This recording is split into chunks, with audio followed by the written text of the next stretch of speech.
silence, no aspiration except one. One wanted to be a porn star, and the other one was a foreign student, wanted to be a translator. Yeah. So we did the smartnesses, and that was hard going because I had them for about an hour. You couldn't had to give them 2 or 3 smoke breaks to keep them motivated. Okay, again, that's the brain. What's going to keep them motivated? Dopamine. By the end of the second workshop, they all had 3 careers. Wow. You with me? 3 careers based on their smartness. Yeah. Now, the challenge then was for Hydebank, which had become a college, to use that aspiration to help them achieve. And I, unfortunately, couldn't be responsible for that. Yeah. But I thought they're in 2 sessions of really difficult situations, teaching circumstances. I was able to help them get 3 career choices from nowhere. Yeah. That's really interesting. Actually, before you give the example of Hydebank, I actually was going to go to people on benefits. And I often think that actually one of the failures of the system is not showing people a better alternative. Yeah. Because let's be honest, I think COVID put a lot of us in this situation where it's like, all right, this is what it's like to be at home. Yeah. This is what we can do. Netflix is 10 quid a month. Yeah. You know, YouTube is free. Yeah. Man, John, going to work's really hard. Yeah. And, you know, especially, it's really hard to go to work whenever I'm only getting $1,500, $2,000 a month. Yeah. Maybe I'll just not. Whereas if you have that, if you raise that level of aspiration like you say, then it's a totally different ballgame. But so that's my 4 A's. You see, the first A is attitude, can or can't do attitude, then build aspiration, then build achievement using all the areas of learning, and then the last one's access to employment or further training or something. So the goal's access to a future, but you start by raising aspiration. I'm going to come back to this kind of thing that I'm stuck on. I'm bought into what you're saying. I really am. Can a school system do it? Because it sounds, again, being a cynic, I'm saying this is something that in my mind can only work on a 1-on-1 rather than a 30-on-1 or whatever the ratio is for students. So you've really hit the challenge there. So let me give you another little simple example, okay, of how change can come about. So when it comes to careers, advice for young people on the spectrum, it's abysmal. The employment rates for children on the autistic spectrum are absolutely abysmal across the UK. So 2 friends of mine began to work on a software program to help children on the spectrum get guidance into careers that would match what they would be good at. And they decided as a diagnostic for the young people, they would use the smartnesses and the right and left brain, which we're going to come on to hopefully shortly, okay? They built that in. And what they found as a result of that, they have now built the most amazing program to help children who are on the autistic spectrum not only match with careers that they would be able to do and be ready to do, but they've also built the software that can match that to employers so that employers are matched to how to help that child make the adaptation to their work, and the same for the child as well. So you're basically trying to find ways to outsource it and use technology to handle the scale aspect to it. And that has been so successful in terms of career guidance. Yeah. It's now being seen as that we should do this for all children. Yeah. All children. But so that's the way now it's being rolled out. Now you're starting to pull me in. Okay. Have you used ChatGPT yet? No. Okay. Yeah, write it down. You'll have a lot of fun with that. So it's the most powerful, accessible form of AI that I've come across, right? Right, okay. It's swept the world, fastest growing thing in the planet, first 1 billion users, beat everybody by like 400%, something mad like that. And I can see now that if you add an AI component to what you're talking about, right, where you can feed AI, say, a child profile. Yes. These are the 3 smartnesses. Yes. In your kind of language. Also, by the way, they come from a single parent home and they're on the autistic spectrum and X, Y, and Z. Yeah. the algorithm, the Yeah. AI can then go and do its thing, turn its cogs, and spit out, okay, here's the next best steps based on this individual that we have in front of us. And that now I'm starting to actually buy in more to what you're saying. So and this is where technology is absolutely brilliant on this, and that's where this. I mean, the Damon and Colleen, they run this company called Damgeo, and Kleos is the software they've devised to do exactly what you're saying. Nice. And what they see the potential of is when you start on this with where the technology is going, it can take you in all kinds of places. For sure. Why would we not be using that? Very good. But I suppose what excites me, of course, is that it's building the smartness. It's going back to the brain. Yeah. It's saying, how am I smart? Yeah. Rather than how many GCSEs did you get or how many U levels and so on and so forth. So that's now I want to come and answer some of your questions, okay? But when it comes on to the grain of the brain, so part of my approach is there are 8 different grains here. Body smart, you with me? That's part of a child's brain.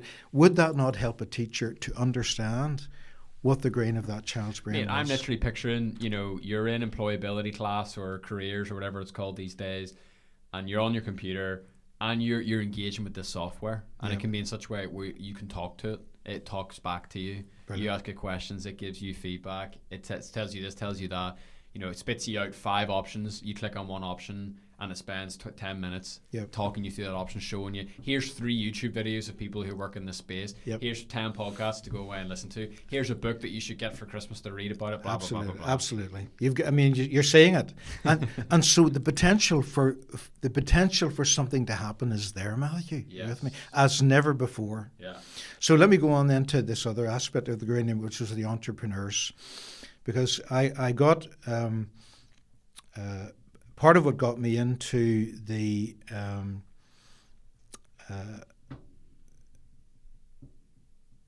I was going to say this because it was important to me. Part of what got me into the education world at all from a medical background was that my first wife and I started to homeschool our daughter for various reasons. So we thought we'd give it a go. You've let the cat out of the bag. I love it. And then after the first year that my wife died, suddenly one night she took a massive hemorrhage and died, and I had to decide whether or not to continue on the homeschooling or to send my daughter into mainstream schooling. And for various reasons, I decided I would just give it a go, and with the help of friends and so on, we were able to continue that. That was what got me onto my journey in education. I was forced into it. Very interesting. The next phase of what I was in now, so I was into the whole area of the brain and education and began to think and learn, so into that. And then about 1997, I had a complete breakdown, largely stress related. And at that stage, I was just beginning to get into understanding more about what was coming out in the neuroscience about right and left hemispheres. Mm-hmm. And it was in my own personal experience of that breakdown and my insight into what was happening in my brain, that sold me on what I was learning about what was coming out of the neuroscience. So I'll explain just a wee bit about that. I'm going to ask you to pause now. Okay. There's a lot you said in that 90-second period there. So homeschooling. Yes. I only learned recently that it's totally legal and viable, and you can do it in Northern Ireland. Yep. I always thought it was only in America. That's what we originally thought until the legislation said in school or otherwise. Yeah. And there actually used to be, I don't know if it's still going or not, an organization was called Education Otherwise that showed people how to use an option. That's awesome. But that's part of my, well, as we'll see shortly, I am naturally a right dominant thinker. Okay. And that was part of your right dominant thinking is nonconformity. So it was part of my nonconformity that pulled us in that direction. I'm probably with you on that front. And because my first wife had been a teacher, she was up for doing it. Yeah. I'm not saying it would be for everybody. Yeah. And I mean, eventually she did go to school and stuff like that. It's interesting. I don't want to dominate because there's too much we need to get into. If there's anyone you can recommend to get on the show about homeschooling, I think that would be a really, really interesting topic. I don't know anyone at present, actually, but I think I'll put it out there. Anyone listening or watching, if you know anybody, give us a shout, because I'm interested in that that otherwise type of Yeah, education, you know, yeah. even private school and stuff, because I think we can all agree that, you know, we're grateful to have the education system that we have, but it leaves a lot lacking, I think, Well, for the so that individual. brings me on to my next passion, if you want, which is about the grain of the brain. Sorry, go ahead. Oh, Couple sorry. more seconds. So you were a doctor, Yeah, yeah. and then you got into education kind of via homeschooling. Yes. That's interesting.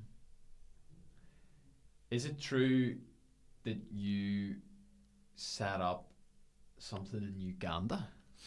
When my first wife died, suddenly it was 4 weeks after we had been to Uganda to visit a doctor and his wife who had just gone out to set up a clinic at that stage on the steps of a church because there had been genocide in the area and there was no medical facilities, and they were actually operating on, like, it was pathetic. But the fact that there was a doctor there were just crowds of people coming. So we had gone to visit them because they'd been members of our church.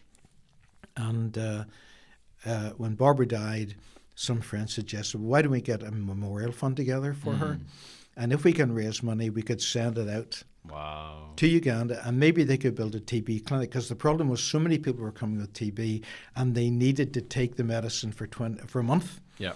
But they would go back to their home and they wouldn't take it. Yeah, of course. So we raised, by the grace of God, £30,000 around the world. Wow. Built a clinic. The problem then was when people saw a building, they saw a hospital, and so more people came. So that TB clinic became a hospital. Wow. Eventually that grew to become a major teaching hospital in Uganda, out in Lowero and Chiugo Hospital, and it's just amazing story actually of what happened out there. You know, so they train their own nurses, they train their own lab conditions. Wow. It is a phenomenal story, and a lot of Northern Ireland people have been a part of that story. Yeah. Both going out and serving and helping, as well as Friends of Chiwoko in Northern Ireland. That's a really important base of funding for it. Chiwoko. Kiwoko. What does that mean? It's a district. Nice. So the original clinic was called the Barbara Kelly Clinic, named after Barbara. Yeah. And then it grew up to this huge hospital, really. So. Wow. And that was, Barbara died in 1988. How old was your, did you say daughter? 7. 7. Wow. How do you handle that? I'll never forget the next day going for a walk with her along the Ring Road in Bangor, just to do something, and she turned to me and said, "Dad, aren't you glad you have me? Otherwise you'd be all on your own." Wow. That became a very important relationship for me, you know. Yeah. But it was by the grace of God, you know. I mean, that you find out when faith, it comes down to faith, like we were saying earlier, you find out if it's real or not at that point. And it was that was a journey. I bet. And a journey that, well, and you know yourself, you know, it's once you've been through certain things, you understand other people in a way that you couldn't have done if you'd been to all the lectures in the world. Sure. On bereavement, you know. So I had to walk that journey to give me an understanding. And yeah. You know, it's the difference between, I'm going to butcher this, but knowledge and wisdom. Wisdom is that lived experience. Yeah, totally. And I actually have touched on something that's really, really important to me, say, in terms of education as well, too. You see, I think education should provide, in my view, wisdom, wonder, a sense of wonder at this world that we're in, and a sense of worship. To me, those are 3 W's that's what education should be providing. And I think, unfortunately, you can't measure those by exams. How do you extrapolate the third one, worship, for a non-believing society? What does that mean to you? I think, you see, this is where it's a matter of upstream thinking again, you see, because the thing is that if you, I mean, I mentioned my favourite book, I think, when I had to fill in the book for the podcast, is Calvin's Institutes on the Christian Religion. It was written in the 1500s. The words institutes is a heavy word. It was really his instruction, and it was mostly about the Bible. But he starts off by saying that the major part of wisdom has two elements to it: the knowledge of God and the knowledge of ourselves. Interesting. Now, to me, right that's up your to me fingerprint, but to me that's upstream thinking. Yeah. Why would you not? Yeah. What is wisdom? Well, it'd be good to know about God. Yeah. It'd be good to know about ourselves. Yeah. Would that not be a good place to start? So why not explore that? Why not go upstream? Yeah. And again, I think this is one of the things that is so sad about our society, and again about education, because if you are trained to think, you're going to think about God. Yeah. I mean, why would you not? That's a really, really elegant way you put that. Of you would naturally look upstream, and who knows where that would take you. Well, but so you're looking at a sunset or a sunrise. I mean, we all experience it, a sunset or a sunrise or something, and you're going. Like, I came home the other night, and the moon was there, and there were two stars, and it was and like, it impacted me. Yeah. So why would you not go and think, is there an upstream thing to this? Is that, that's just the moon, the stars. Downstream, yeah. You react to what you see in front of you instead of thinking upwards. Yeah, because we're not It's interesting. we're not being helped to think upstream. Yeah. I'm not saying what the last thing in the world you say I would want for someone is, say, if you to sit there and be saying, now, Matthew, I want you to believe everything I'm going to tell you now because this is it. No, I would rather help you to think upstream. Yeah, but because in this example, Stephen Hawking could be described as someone who thinks upstream. He sees the moon and the stars, and he thinks, huh. Yeah. And he looks upstream. Sure. And he becomes one of the greatest physicists of all time. Exactly. And he may have different answers to where he goes upstream. Yeah. I may not agree with those answers. I may not even think they're true. Sure. But at least let's think upstream. Yeah. And let's have conversations about thinking upstream. This is, again, so frustrating for me again, and it's partly related to education. If you don't teach people to think and talk and debate, so we're living in a society now where issues are being decided by sound bites or social media or how many people, and we've lost the ability to debate, to talk about the upstream things. To me, that's a poverty-stricken society when it's got to that stage. You ever read a book called Amusing Ourselves to Death? No. John, you would absolutely love it. So the quick 15-second plug is it's all about what happens to a society when it shifts from a literature-orientated society to a screen-orientated society. Right. And it was written in the 1980s, and it was totally ahead of its time. Right. I would use the word prophetic around it. I would really look forward to reading that. I think you'd enjoy that a lot. Hard pivot. What happened in 1997? Okay, 1987. I was at that point. I'd already absorbed quite a bit about the brain stuff, about ways of learning and different things like that. And I was just getting into a grasp of the difference between the right and left hemispheres. And I'll explain a bit about that first, and then I'll tell you what happened to me. But let me spin forward about 10 years, okay? I was talking to a colleague in Stromulus University who had a background in young enterprise in the school that he had been teaching in. Nice. And we were talking about entrepreneurs and wondering, do entrepreneurs have a grain to their brain that doesn't match the school system? Or do they even have a common grain to their brain? Because we had lots of anecdotal stories about entrepreneurs who didn't do great in school but were successful later on. So they obviously weren't thick. Now, what we found was that with the tools I had in right and left brain learning and one or two other tools that I just had developed through understanding education and learning, we thought, let's look at what we call the learning preferences of entrepreneurs.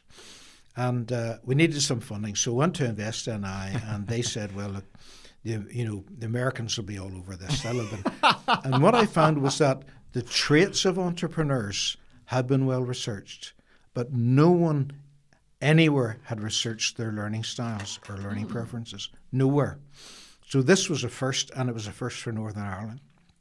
We got a small amount of funding from InvestNI, small amount of funding from DEL, Department for Employment and Learning, which existed then. I profiled 55 entrepreneurs in Northern Ireland, across the spectrum, male, female, young, older, and a number from the InvestNI Hall of Fame, Lord Ballyadmin, Sir Billy Hastings, some very well-known entrepreneurs. And I used the right and left hemisphere dominance, I used non-conformity, and I used a thing called motivation styles. And because no one had researched it before, we didn't know if there would be a result. Love that.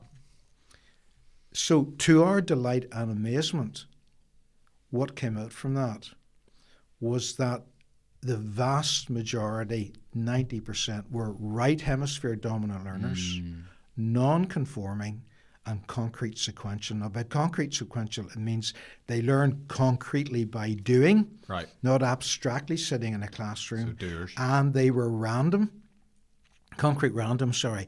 They were random thinkers. They don't think information sequentially together like that. They leap around and link things together randomly. I feel like you've just spoken to my soul. Okay. So what we discovered was that this was the grain of their brain. This was the learning fingerprint of entrepreneurs. And then what we found, a couple of the very important things. Another thing was this: if they didn't have someone working with them who was strongly left hemisphere dominant, that's the high process person, very sequential, very logical, very process orientated, very conforming, doing things by the rules. If they didn't have that balance, they didn't have a business. Love that. And this came out of all the statistics. Yeah. So at the launch, and someone who has now become a very good friend and colleague of mine, Terence Brannigan, he's now an OBE. Terence Brannigan was the first person I showed the results to. And he said, "That's me." Wow. "That's me." He said, and he could see where instinctively he had done things that had made him successful, and he could see also where he'd made mistakes and why he'd made them. So why I'm mentioning this, he spoke at the launch. And what was coming out of the research for myself, it was Dr. Brian Cummins from Stranmillis and I who did the research, and Stranmillis were our co-partners in it, was this, government rhetoric is we need more private enterprise to drive the economy. Yeah. Therefore, we need more entrepreneurs. Mm-hmm. Where are the future entrepreneurs in school? Who are they? They are the non-conforming, right hemisphere dominant, concrete random learners. And what are we doing to them in school? We are making them conform, because in school you only reward conformity. You never reward non-conformity. So true. You never reward random thinking. You never, and actually, as time has gone by, what I've come to realize is that the education system is completely left hemisphere dominated. Yeah. I haven't found one teacher who's disagreed with me on that. Not only in that the inspectorate is, not only that the department is, because the civil service is left dominant, because all institutions veer towards the left brain, because it's easy to measure, to manage, to administer, to set up processes, and therefore we have an education system that is biased against right hemisphere dominant learners, not only who are entrepreneurial, but who are artists, you with me, in any of the area of the arts and all kinds of things. So government rhetoric is this: we have an education system, as you mentioned, that is completely mismatched even today. And so then we have got great things like Young Enterprise, as you mentioned earlier, have done a great job. But what is happening? Young Enterprise comes in, and for a few hours, you get a bolt-on where a young person who's got that entrepreneurial talent gets the experience of that. But then when they've done that, you go back to the proper education in class. Yep. You know what I'm saying? So And I'm saying, why is this still going on? Why is this still happening? We did that research in 2007, 2009, and then Dell funded us further for entrepreneurial research into entrepreneurial education and further education. That took about another four or 5 years on that. And out of that, then I developed a profile. So what that profile can show you is where you sit on this spectrum. And the way we sort of summarized it was this, Matthew, was that the right dominant is your entrepreneurial mindset. That's your strong right hemisphere dominance. Your very process person is your left hemisphere, which is very much into administration, and they love spreadsheets and all that kind of thing. And in the middle, you've got your enterprising person who can switch between the two.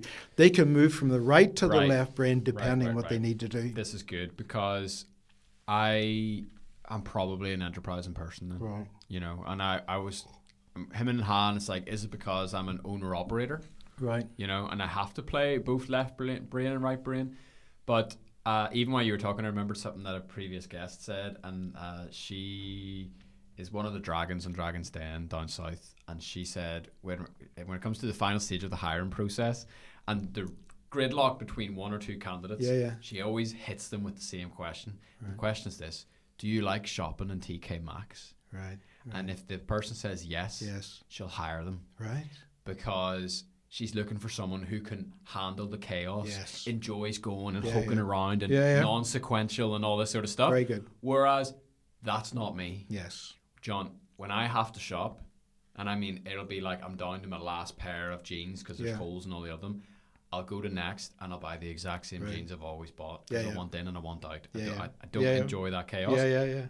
But I would describe myself as entrepreneurial. If you looked at the back end of my business, there's a lot of systems in place that I've set up to make my life easier. And part of me enjoys making those systems. Yes. So I'm glad there's a middle option. So you've got, because you can work between the both. Yeah. And so going back to a point you made earlier, one of the things, convictions Brian and I came out with in the research was very clearly, you cannot make an entrepreneur. Great. They are born entrepreneurs. You can hold them back or encourage them, but you can't make them that. Now, how then... So you are naturally more one or the other. But however, your upbringing, education, and experience can make a big difference. So for instance, I was brought up, and I am more naturally right dominant, but part of why I had my breakdown back in 97 was that I was naturally more right dominant, and I could see things in my life that were evidence of that, but I thought the right way to do things was the left dominant way. Yes. So up to that point, my diary would have every 15 minutes blocked out in it, you know, that because I thought that was right. Yeah, that's what successful people do. Yeah. And so what happens then is that I was trying to succeed in left brain ways when I was right dominant, and my brain just said, no, I'm not having any more of that. And then what happened was that in my left brain shut down. I could not do anything sequential. If I had 5 things to do, I couldn't even write a list of that. And I became completely random. Yeah. If a thing got done, it got done or didn't get done. And that helped me realize as well, too, that even from medically, when you're dealing with a breakdown or depression, it depends whether the person's right or left dominant. If I had been more left dominant, I'd have been becoming more OCD. You with me? Yeah. In my life, and lost that ability to be flexible. So the enterprising person is able to move between the two. But I grew up in a home where my father was definitely more of a craftsman, more right dominant. My mother was very left dominant, but the dominant personality. Sure. So in order to get her favor in the family, you adapted to her ways of thinking and doing things. I then had a grammar school education. I then did medicine, which was very left-brained in my day. So I developed my left-brain skills to quite a strong level. That's very interesting. You with me? And what happens is, for right-dominant people, they will do it if they see a purpose for it. Yeah. Okay? But that doesn't make them necessarily left-dominant. Yes, so the reason why I have the systems is because it's very painful for me not to have them, and I've learned that through experience. So I guess I begrudgingly learned the systems as a means to an end. Exactly, and that's classic of exactly what I'm trying to explain. Cool. So when you've got that spectrum, so let's think about that in education, because what you'll find is, let's say for today, to get into Stranmillis today even, you have got to succeed, even if you're right dominant. Well, actually, a lot of right dominant people don't want to go into education for the first place because they didn't enjoy it. But even if you want to get in, you've got to succeed at such a high level of left brain skills. You then do 4 years of what's a largely left brain training, and you go into a left brain education system. Yeah. So the chances of a right dominant child meeting a right dominant teacher on the way through school are getting fewer and fewer and fewer. I'm going to completely destroy this whole conversation by this next thing that I'm going to throw out. I came across some really interesting research recently about political spectrum in education. And I'm going to make this stat up, so let me make this very, very clear. This is not an accurate statistic. Right. It's a ballpark. Okay. And it was something like 80% of teachers, this is in America, are Democrats. And so, I don't know, it's a silly coincidence, but just as you were saying that, I was like, oh, there's no politically leaning right people in education, Yes. and it's politically leaning left. Yes. Is there any sort of research that suggests that whether someone's left or right brain dominant has a sway over their political preference? I don't know. I know there's been research in the 5-factor thing on personality, but I don't know of any research in left and right brain on Interesting. that. Well, then let's go back to one I had in the can ready to go for such a time as this. You said you interviewed 55 entrepreneurs? 55, yeah. Did you do it in person? Yes. That's exciting. Yeah. Because I'm looking at you and I'm saying, you've done 55 podcasts with some of the best entrepreneurs in Northern Ireland. Yeah. Was there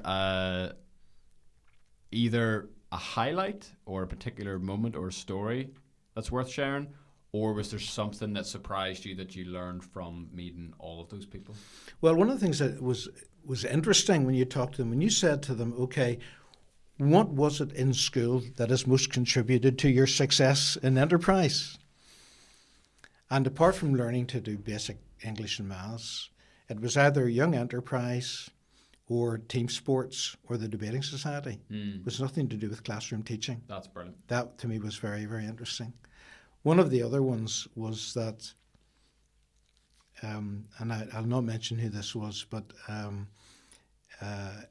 someone told me he wouldn't give me the time of day because he was renowned for being very difficult person to work with. Which made you want to talk to him even more. Yeah.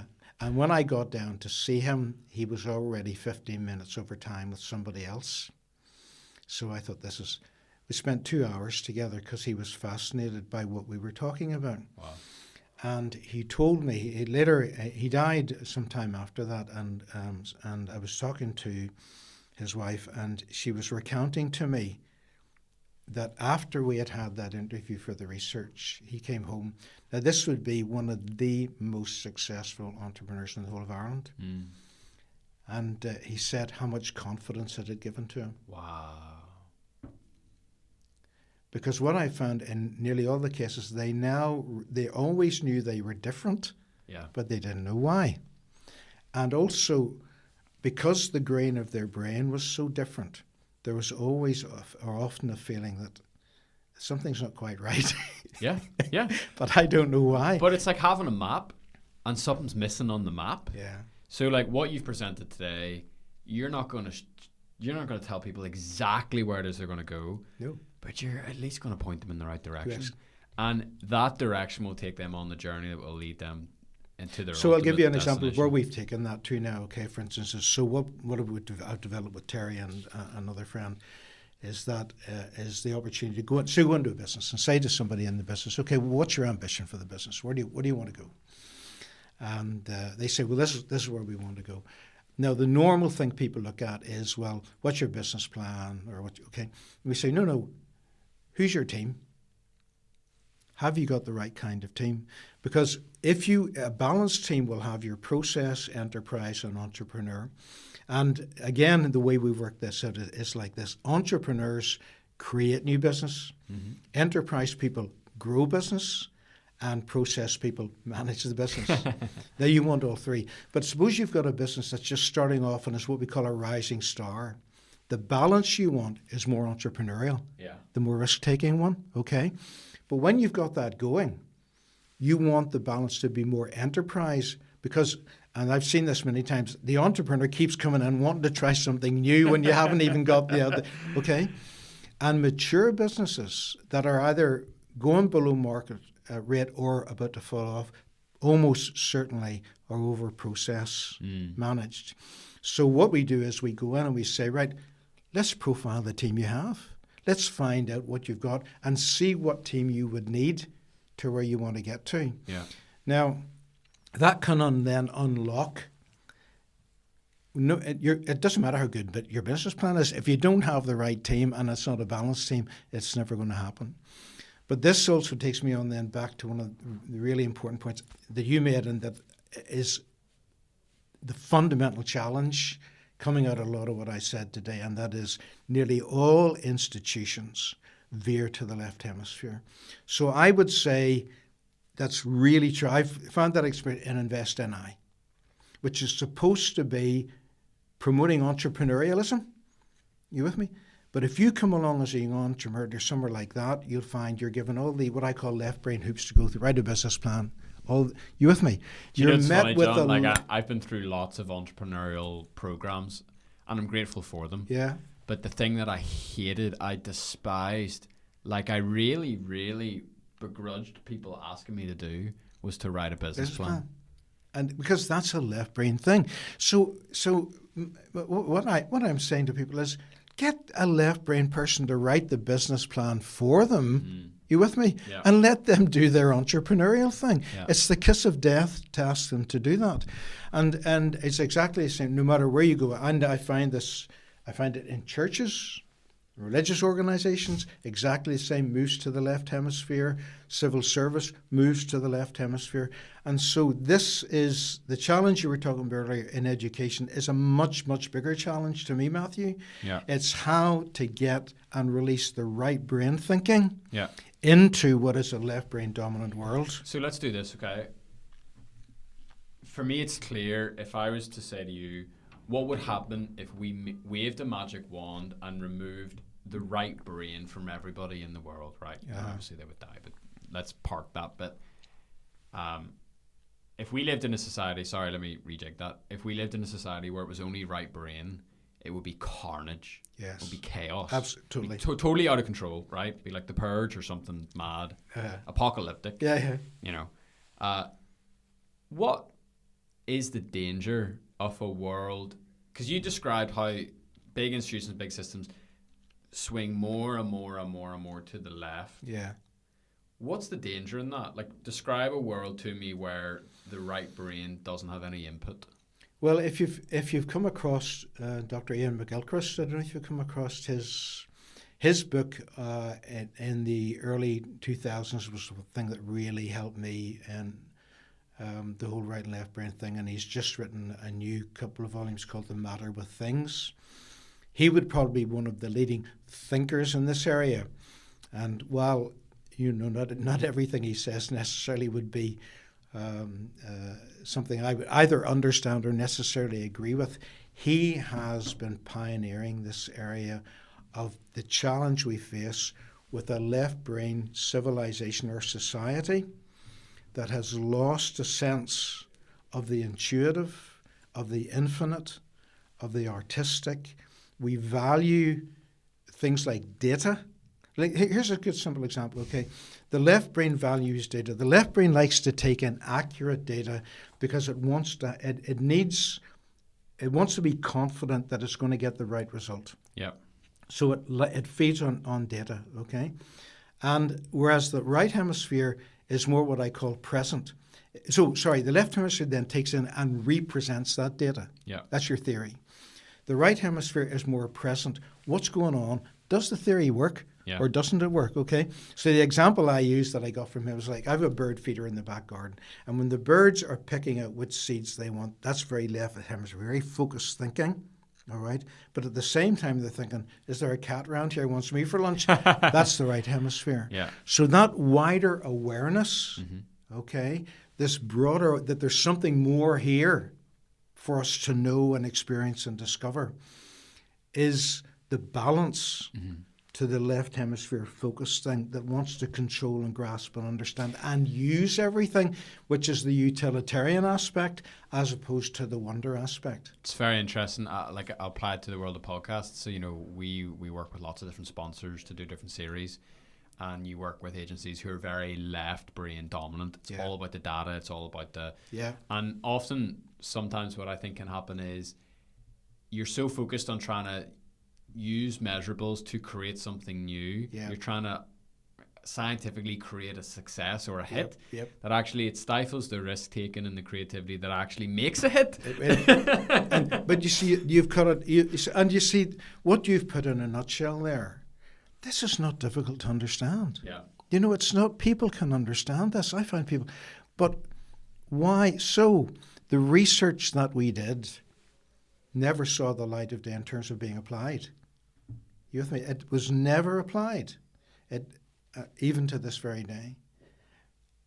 And I think, well, why would you not do that? This is Northern Ireland-based, groundbreaking, first in the world research with clear application to education and to areas of business and thinking.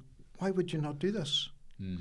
My only conclusion is there's such a left-brained, if you want, resistance. Yeah. It just didn't get a hearing. So let's end here, because this is what I love. I love the classic focusing on what's inside your control, right? That's kind of my bread and butter. It's the zone I live my life in. Yeah, okay. So for the person listening, and let's do a few, right? So let's just do the individual. Yeah. And let's do the parent. Right. Oh, is it too much to do 3? What time do you need to go? It's I'm hot. okay. You I'm sure? okay. Yeah. Let's do 3 then. Talk to the teacher, right? They're responsible for 30 kids in their classroom. Yeah. Forget about what the system will do for them. What can that teacher do?